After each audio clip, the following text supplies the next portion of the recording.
కంసుని చెరసాల నుండి దేవకీ వసుదేవులను విడిపించిన తర్వాత బలరామకృష్ణులు వారికి పాదాభివందనాలు చేసి వారి పట్ల కృతజ్ఞతాభావాన్ని ఇలా వ్యక్తపరిచారు.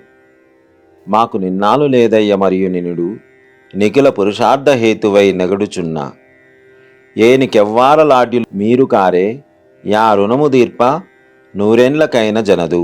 అమ్మా నాన్న, మేము ఇన్నాళ్ళు మీ ప్రేమ ఆప్యాయతలను పొందే అదృష్టానికి నోచుకోలేదు. ధర్మార్థ కామ మోక్షాలనే పురుషార్థాలు సాధించడానికి అవసరమైన ఈ దేహాన్ని ప్రసాదించిన వారు మీరు. అలాంటి దుర్లభమైన మానవ దేహాన్ని ఇచ్చిన మీ రుణం తీర్చడానికి మాకు నూరేళ్లైనా సాధ్యం కాదు. బలరామకృష్ణులు పలికిన మాటల వల్ల తల్లిదండ్రుల స్థానం ఎంతటి మహోన్నతమైనదో మనం అర్థం చేసుకోవచ్చు. నిరంతరం తల్లిదండ్రులు మన చెంత ఉండడం వల్ల వారి విలువ ఏమిటో మనం గుర్తించలేకపోతున్నాం. అందువల్ల వారి పట్ల నిర్లక్ష్య వైఖరిని, నిర్దాక్షిణ్యాన్ని చూపుతున్నాం. తల్లిదండ్రులే ఇలలో ప్రత్యక్ష దైవాలని, వారి రుణం ఎన్ని జన్మలైనా తీర్చలేనిదని నిరూపించిన వినాయకుడు, శ్రీకృష్ణుడి జీవితాలు మనకు ఆదర్శం కావాలి.